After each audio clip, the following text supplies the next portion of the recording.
अचानक रास्ता पार कर रहे हैं, नजर हट्टी कोई गाड़ी रौंद जाता है। कल ही रात में हम लोग आ रहे थे, मुश्किल से यहाँ से 6-7 किलोमीटर पीछे हाईवे पर जाम था। आगे आए तो नजर पड़ी एक आदमी पिसा हुआ है। अचानक हमें लगता है 10-20 मिनट पहले उसकी भी जिंदगी बढ़िया रही होगी, हंसता फिरता रहा होगा, कुछ संकल्प रहे होंगे, कुछ चिंतन रहा होगा, कुछ सपने रहे होंगे, कोई सोचते हुए इस पार से उस पार जा रहा होगा कि जाना है, कुछ लेना है, देना है, घर जाना है, खेत जाना है। सोचते सोचते अचानक जिंदगी विराम हो गई। हम सोचते हैं कि हमें बहुत कुछ करना है, लेकिन हम वो काम नहीं करते जिसे करने से हमारे जीवन का उद्देश्य पूरा हो सके। हम बेहोशी में जीते हैं, असावधानी में जीते हैं, मूर्छा में जीते हैं। और मूर्छा ऐसी होती है कि बाहर का नुकसान तो होता ही है, आध्यात्मिक नुकसान सबसे ज्यादा होता है। इसलिए हम अपने जीवन में जो भीतर विकार आ गए हैं, भीतर जो हमारे विकारों का कारण बन रहा है, हमारे जीवन में जो दुख का कारण बन रहा है, उसे हमें बाहर निकाल के फेंकते जाना है, उसे हटाते जाना है। जैसे कुआं में जल इकट्ठा हो जाए और आप उसे निकालें नहीं तो फिर धीरे धीरे वो जल सड़ जाता है, वो पीने योग्य नहीं रह जाता। कितना भी बढ़िया कुआं हो, अगर उसमें पानी निकालना बंद हो जाए तो वो पानी पीने योग्य नहीं रहता, वो खराब हो जाता है। पानी पीने योग्य तभी तक है जब वो पानी निकलता जाए, उसे बाहर करता जाए। जो झरना का बहाव रुक जाता है उसका पानी गंदा हो जाता है। जिन तालाबों का पानी का बहाव रुक जाता है वो गंदा हो जाता है। हमारे भीतर भी सारी गंदगियां इकट्ठी हो गई, हम निमज्जन नहीं कर पाते हैं ध्यान के द्वारा, चिंतन के द्वारा, सत्संग के द्वारा। हम प्रतिदिन सुबह शाम आत्मचिंतन नहीं करते हैं, इसलिए सारे सांसारिक विचार भीतर इकट्ठा होकर के वो परत बदर परत सड़ते जा रहा है, जमते जा रहा है। और जब भीतर विचार सड़ेंगे तो चिंतन गलत निकलेगा, फिर आपका कर्म गलत होगा, फिर आप झूठ करेंगे, छल करेंगे, फिर आप धोखा देंगे, फिर आप नफरत करेंगे, फिर आपकी प्रवृत्ति बाहर की ओर हो जाएगी। धन जरूरी है, लेकिन तब आप सिर्फ धन के बारे में सोचेंगे, फिर आप धर्म के बारे में नहीं सोचेंगे। कपड़ा जरूरी है, लेकिन जब विचार सड़ेंगे तो आप सिर्फ कपड़े के बारे में सोचेंगे, आपका क्या कर्तव्य है वो भूल जाएंगे। जब विचार सड़ते हैं तो हम सिर्फ स्वार्थी होते हैं, हम परमार्थी नहीं हो पाते। जब विचार कुंठित हो जाते हैं तो हम अपने से अतिरिक्त किसी और के बारे में कभी सोच नहीं पाते। किस अर्थ में? कि दूसरे को भी सुखी होना चाहिए, कि दूसरे को भी आनंदित होना चाहिए। इस अर्थ में हम सिर्फ इतना ही सोचते हैं कि हमें सुखी होना चाहिए, दूसरे को तो दुख मिल जाए तो अच्छा है। मंदिरों में गया हुआ आदमी आज यही तो मांग रहा है, भगवान के सामने खड़ा है, प्रभु मुझे तो झोली भर कर देना और पड़ोसी का तो पूरा कंगाल बना देना, हमारा घर 2 मंजिला बना देना, अब पड़ोसी की तो झोपड़ी में भी आग लगा देना। अपने भाई के लिए भी हम यही कुंठाग्रस्त चिंतन मांग रहे हैं। इन अर्थों में हम दूसरे के बारे में ख्याल नहीं करते, लेकिन कोई दूसरा तरक्की कर रहा है तब हम दूसरे के बारे में सोचने लगते हैं, कैसे कर लिया, तब हमें प्रसन्नता नहीं होती। हम तरक्की करें, हमारे पास ही कुबेर का खजाना हो, ये हमारी सोच होती है, हमारा चिंतन होता है। लेकिन दूसरा आदमी सुखी हो जाए, दूसरा आदमी आनंदित हो जाए, दूसरा आदमी भी सुविधा युक्त जीवन जीने लगे, ये ख्याल हमारा नहीं होता। तो विचार जब सड़ते हैं तो ऐसी ही कुंठाग्रस्त ख्याल हमारे मन में आते हैं और फिर हम सिर्फ अपने बारे में सोचते हैं कि हमारा सब कुछ ठीक हो जाए। और हम अच्छा नहीं सोचते, हम सिर्फ इतना सोचते हैं बढ़िया कपड़ा हमारा हो, बढ़िया गाड़ी हमारा हो, बढ़िया घर हमारा हो। फिर हम ये नहीं सोचते कि मन हमारा बढ़िया हो। क्यों? क्योंकि मन ही तो गंदा है और गंदा मन से ही हम सोच रहे हैं। और जब मन ही गंदा है, जब हमारा विचार ही गंदा है, जब हमारा चिंतन ही गंदा है, तो हमारा कर्म पवित्र कैसे हो जाएगा? जब हमारा चिंतन ही गंदा है तो उस चिंतन से निकलने वाला हमारा कर्म सही कैसे हो जाएगा? जिस टंकी में पहले से ही कचरा भरा है, नल खोलेंगे तो उसमें से शुद्ध पानी कहां से आएगा? टंकी में ही गंदगी डाल दी गई, टंकी में ही कचरा भर दिया गया, तो नल खोलेंगे तो कभी भी शुद्ध जल नहीं निकल सकता। अगर हमारी बुद्धि, हमारा चिंतन, हमारा विचार ही कुंठित हो गया, हमारे भीतर ही गंदगी की परत जम गई, तो हमारी जो दृष्टि बाहर जाएगी वो भी गंदी जाएगी। हमारा जो श्रवण द्वार काम करेगा वो भी गंदा काम करेगा। हमारे हाथ भी गंदा काम करेंगे, हमारे पैर भी गंदी जगह जाएंगे। और अगर हमारा भीतर चिंतन सही हो गया, हमारा विचार पवित्र हो गया, तो ये पैर कभी शराब खाने की ओर नहीं जाएगा। अगर हमारा विचार ठीक हो गया तो ये हाथ फिर कभी किसी के गर्दन तक नहीं पहुंचेगा। अगर हमारा विचार ठीक हो गया तो ये आंखें कभी गलत दृष्टि की ओर, गलत दृश्य की ओर नहीं जाएगी। अगर हमारा विचार ठीक हो गया तो इन कानों में फिर गलत श्रवण आप नहीं कर पाएंगे, गलत चीज नहीं सुन पाएंगे। इसलिए ये जरूरी है कि भीतर अगर कचरा जम रहा है, भीतर अगर विकार जम रहे हैं, उसे धीरे धीरे धीरे धीरे निकालिए। और उसका रास्ता ध्यान है, उसका रास्ता सत्संग है। साहब ने कहा है, नित्य खरसान लोह घुन छूटे, नित्य की गोष्ठी माया मोह टूटे।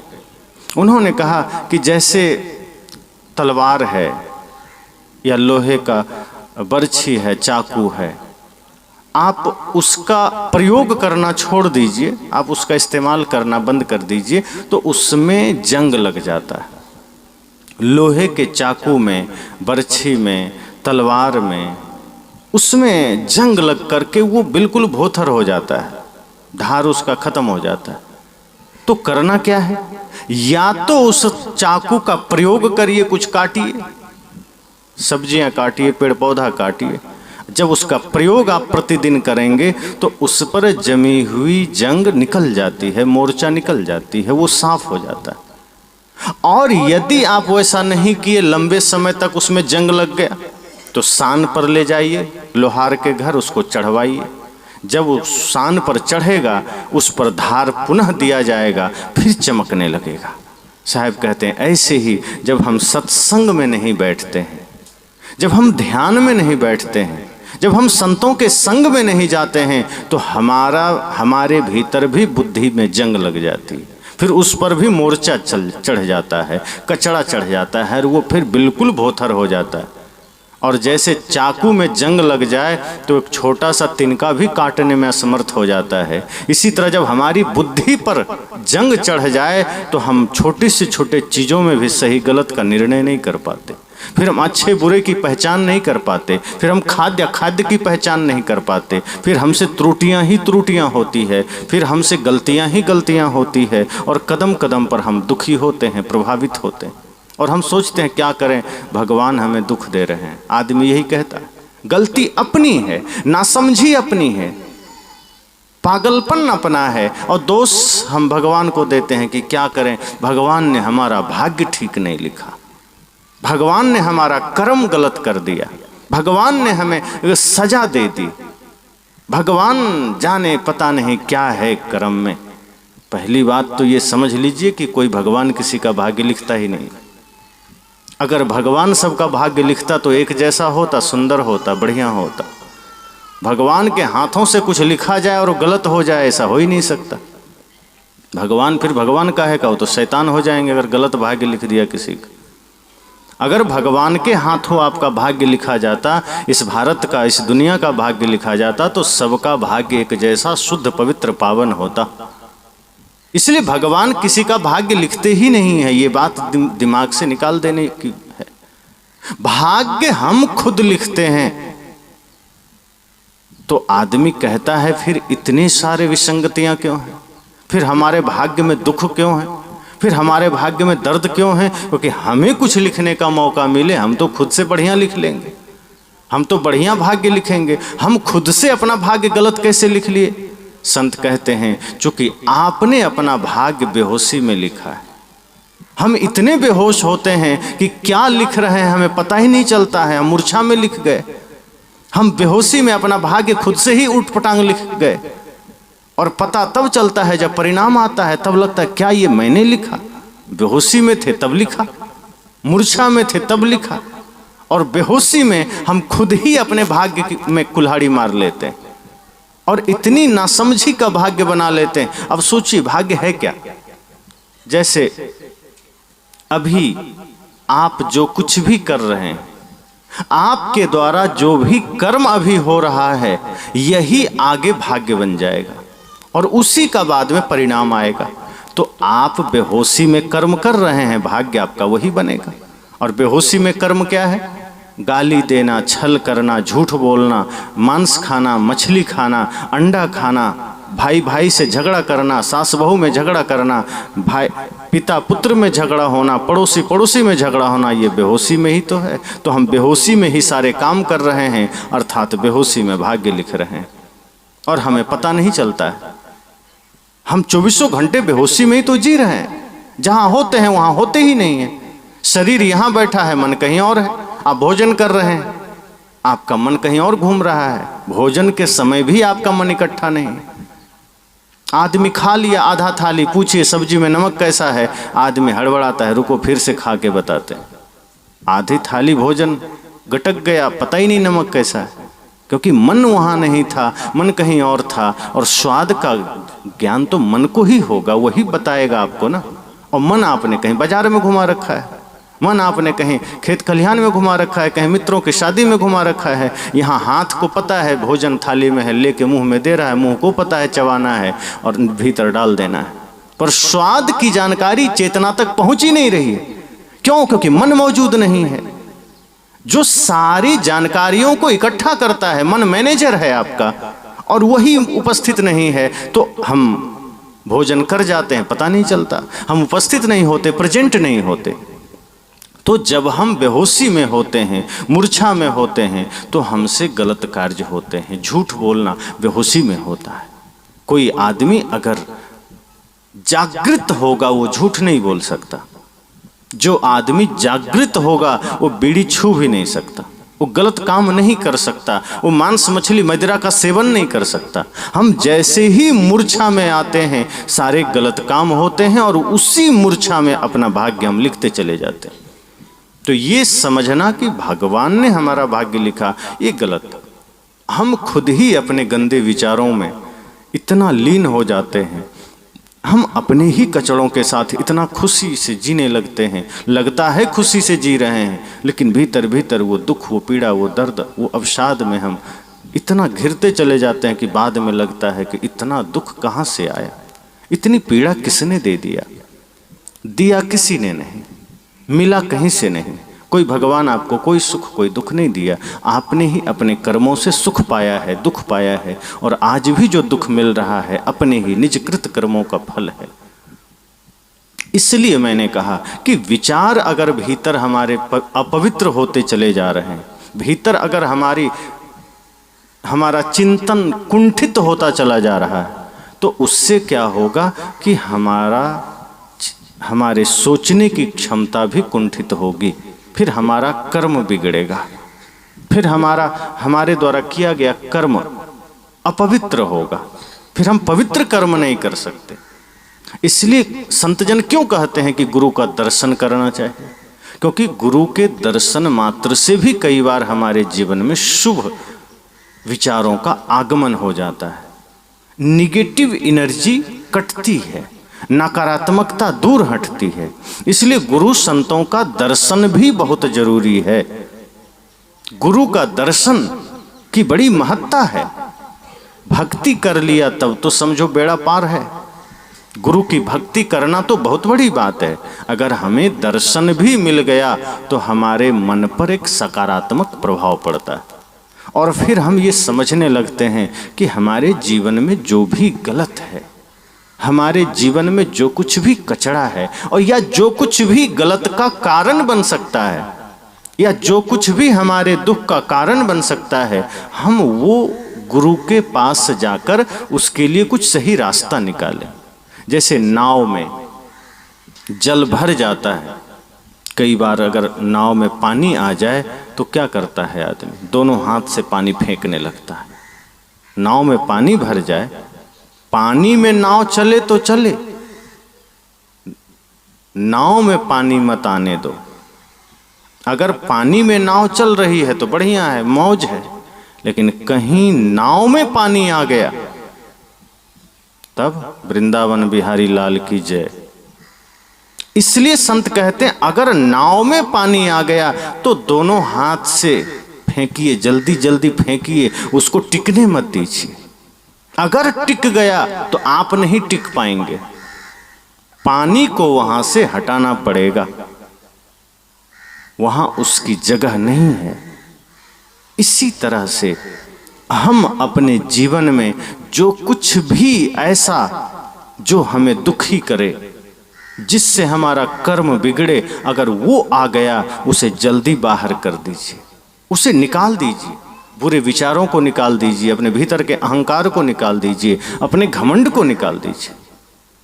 साहब ने कहा है ना, जो जल बाढ़े नाव में, घर में बाढ़े दाम, दोनों हाथ उलीचिए यही सयानो काम। वे कहते हैं अगर आप चाहते हैं आपका बाहरी जीवन भी शुद्ध हो, आपका बाहरी जीवन भी सुखमय हो और भीतर भी सुख हो, बाहर भी सुख हो, भीतर भी सुख हो। अब ये जानना है कि बाहर का सुख क्या है और भीतर का सुख क्या है। तो बाहर का सुख ये है कि आपके पास एक अच्छा सा घर हो, कपड़ा हो शरीर पर, खाने के लिए बढ़िया शुद्ध सात्विक भोजन हो, कहीं आने जाने के लिए साधन हो, ये बाहरी सुख है। बैठने के लिए कुर्सी है, गद्दे हैं, इस शरीर को सुख मिलता है। और भीतर का सुख क्या है कि जो मन दुखी है, जो मन पीड़ित है, जिस मन में आपको टेंशन है, लोग कहते हैं ना आज बड़ा टेंशन है, या क्या कहें बहुत मन व्यथित है। वैसे टेंशन सबको पता है, हर एक आदमी कहता है बड़ा आज टेंशन है, आज बड़ी चिंता है, आज बड़ी पीड़ा है।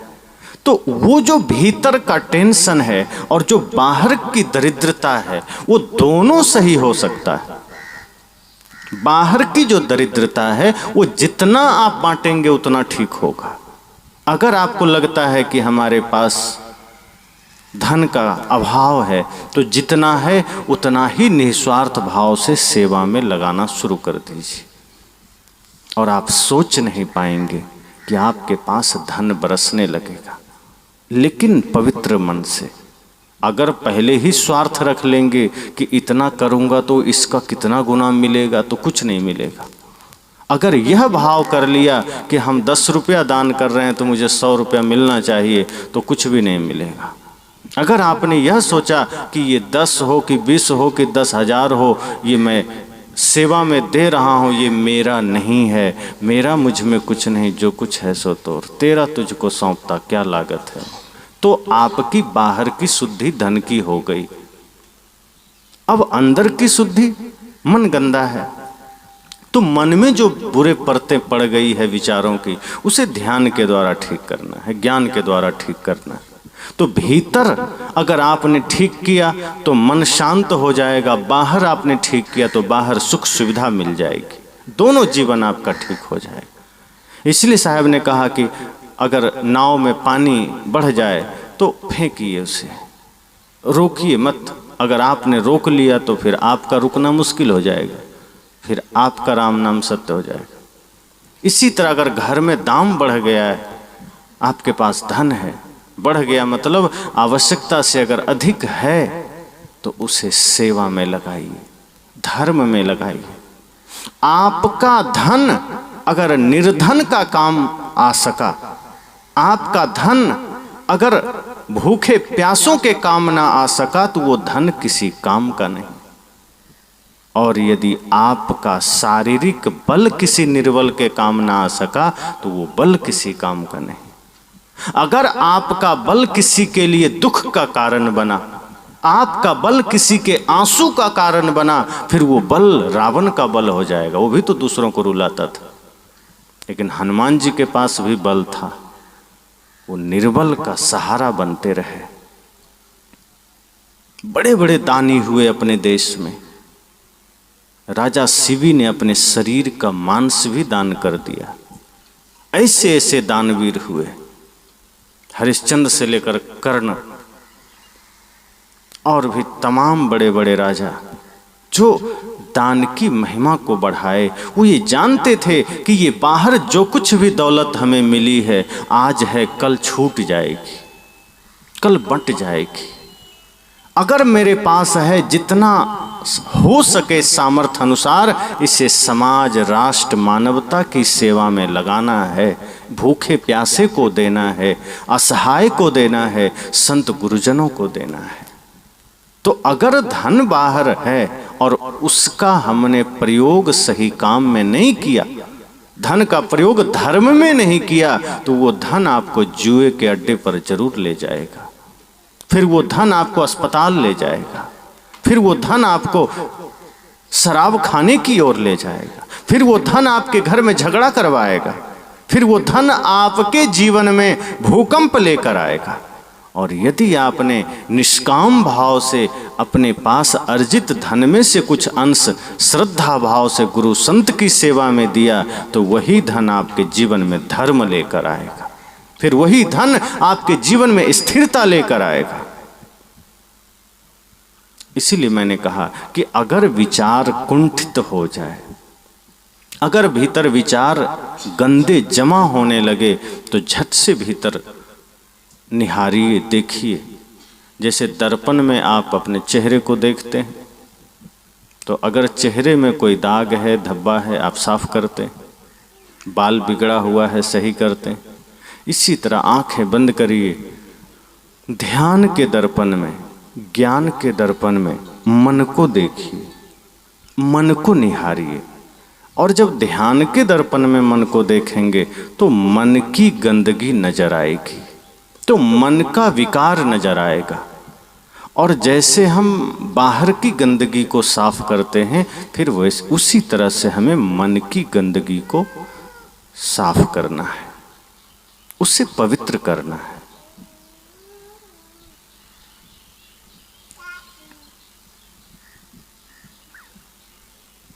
यही हमारे जीवन का उद्देश्य होना चाहिए।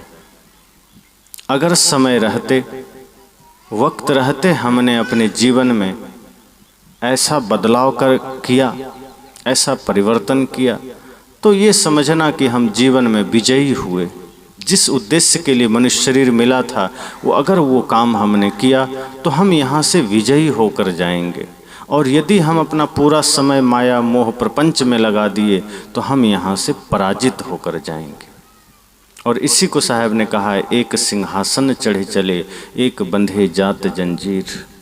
कि अगर हमने गलत कर्म किए, गंदे कर्म किए, दूसरों का दिल दुखाया, छल किया, तो हम यहाँ से अपमानित होकर जाएंगे, जंजीरों में बंध कर जाएंगे। और यदि हमने भूखे को भोजन, प्यासे को पानी, दीन दुखी की सेवा, माता पिता गुरु का सम्मान आदर, संतों की सेवा किया, तो हम यहाँ से सम्मानित होकर जाएंगे, हम यहाँ से विजयी होकर जाएंगे। एक भजन में भी आया है, उस पार न जाने क्या पाएं, इस पार तो सब कुछ हार चले। कौन जानता है मरने के बाद हम क्या बनेंगे, किस जन्म में जाएंगे, किसी को पता है क्या? अभी के कर्म के अनुसार हम हिसाब लगा सकते हैं कि अभी मेरा कर्म कैसा है, तो हो सकता है वैसा जन्म मिले, लेकिन आगे का हाथ में तो नहीं है, पता नहीं। आज का आदमी अगर गलत कर्म किया है, पाप किया है, तो पता नहीं किस खानी में चला जाए। तो आगे का तो पता नहीं, उस पार ना जाने क्या पाए, लेकिन इस पार तो सब कुछ हार चले। ये जो जीवन मिला था, ये जो समय मिला था, इसे तो हमने माया में गंवा दिया, इसे तो हमने पाप में गंवा दिया। इस जीवन में तो हमने धर्म किया ही नहीं, इस जीवन में तो हमने पुण्य परमार्थ किया ही नहीं, इस जीवन में हमने गुरु की सेवा की ही नहीं, तो इस पार तो सब कुछ हार चले, उस पार का पता नहीं, इस पार सब गंवा दिया, सब हार गए। इसलिए कोई ठिकाना नहीं है कि पुनः मनुष्य शरीर मिलेगा कि नहीं मिलेगा। पक्का फल जो गिर पड़ा बहुरी न लागे डार, साहब ने कहा है कि जैसे एक पेड़ से फल गिर पड़ता है तो दोबारा डाली में नहीं लगता। जो हमारे पहले के लोग यहाँ से चले गए, दोबारा वो लौट कर नहीं आए। कहीं आए होंगे किसी और रूप में, आप जानते नहीं हैं, वो जानते नहीं हैं, ना आप जानते हैं ना वो जान पाए। लेकिन यहाँ से जो चले गए, आपके परिवार से जो पहले के लोग चले गए, हमारे परिवार से जो लोग चले गए, अब उनका उसी रूप में आना तो नहीं हो पाएगा ना। अब वो कभी लौटेंगे कि ये ज़मीन मेरी थी, चलो अब मुझे लौटा दो, ये घर मेरा, ये पैसा मेरा, कुछ नहीं। वो गए नहीं कि उनका नाम कट करके बेटे का नाम चढ़ जाता है, और वो बेटा भी बूढ़ा हुआ, वो गया नहीं कि फिर उसके बेटे का नाम चढ़ गया। ज़मीन वही है, नाम बदलता जा रहा है। दरबार लगा रहता है, दरबान बदलते रहते। दरबार वही है, अतिथि बदल रहे हैं, दरबान बदल रहे हैं। साहब कहते हैं फिर क्यों बेहोशी में जीना, फिर भीतर क्यों कचड़ा जमा करना, भीतर कचड़े मत जमा करिए। जब हृदय गंदा होगा, भीतर कचड़ा होगा, तो हमारा चिंतन गंदा निकलेगा, फिर हमारी दृष्टि गंदी होगी, फिर हमारा कर्म गंदा होगा। इसलिए भीतर पवित्र रखना है, भीतर निर्मल रखना है, भीतर गंदगी जमने नहीं देना है। और भीतर अगर पवित्रता आ गई, भीतर अगर निर्मलता आ गई, तो हम जहां देखेंगे हम पवित्र ही देखेंगे। फिर आपको आपका कदम कभी गलत रास्ते पर नहीं ले जा सकता, क्योंकि कदमों की अपनी कोई हैसियत नहीं है, वो मन के इशारे पर चलता है। मन इतना प्रबल है कि वो चाहे तो सत्संग से उठाकर आपको सिनेमा में ले जा सकता है, अगर मन गंदा है तो। इसलिए मन को साधने की बात संतों ने कहा है, मन को निर्मल करने की बात संतों ने कहा है। तो मैंने कहा कि अगर भीतर बुरे विचारों की परत जमे, अगर भीतर कुंठित विचार हमारे हो जाएं, तो उससे पवित्र करना है निरंतर ध्यान के द्वारा, निरंतर सत्संग के द्वारा। और आज के समय तो मोबाइल का ज़माना है, टेक्नोलॉजी है, सुविधाएं हैं, आप अपने हाथ में ही संतों के विचार सुन सकते हैं। संसार के विचार सुनते सुनते हमारा मन वैसा ही हो जाता है, और उसे बदलने के लिए हमें गुरु संतों के विचार सुनने चाहिए। और निश्चय ही आप सब सुनते भी हैं, इसलिए उसी वजह से आज ये सत्संग में हमारा आना भी हुआ। यद्यपि पहले से आते रहे, लेकिन अभी जो आना हुआ शायद उस मोबाइल की वजह से हुआ। तो निश्चय ही ये एक साधन है, और आप इससे लाभ उठाइए। इससे जीवन में बहुत बड़ा बदलाव आता है। आप 24 घंटे क्या सोचते हैं, क्या बोलते हैं, क्या करते हैं, ये आपके भीतर के रहस्य को दर्शाता है। अगर आपकी आंखें सही जगह जा रही है, अगर आपके मन में सही ख्याल उठ रहा है, अगर आपका कदम सही मार्ग पर जा रहा है, अगर आपके हृदय में दया भाव जागृत हो रहा है, तो भीतर निश्चय ही ज्ञान का दीप जला है। और यदि ठीक इसके विपरीत कुछ हो रहा है, तो इसका मतलब है भीतर कचरा जमा है, भीतर विकारों की आग जल रही है। फिर उसे मिटाने की जरूरत है, उसे बुझाने की जरूरत है, उसे खत्म करने की जरूरत है। और वो इसी सत्संग से संभव है, बाहर कहीं कोई उपाय नहीं। इसलिए सत्संग थोड़ा भी मिले तो समझ जाइए कि जीवन के लिए अमृत है। और ये सत्संग हमें समझने के लिए है, खुद को समझने के लिए कि हम इस धरती पर क्यों आए हैं। जब आप बिस्तर में जाइए तो जरूर सोचिए कि हम सब मनुष्य बनकर इस धरती पर क्यों आ रहे हैं।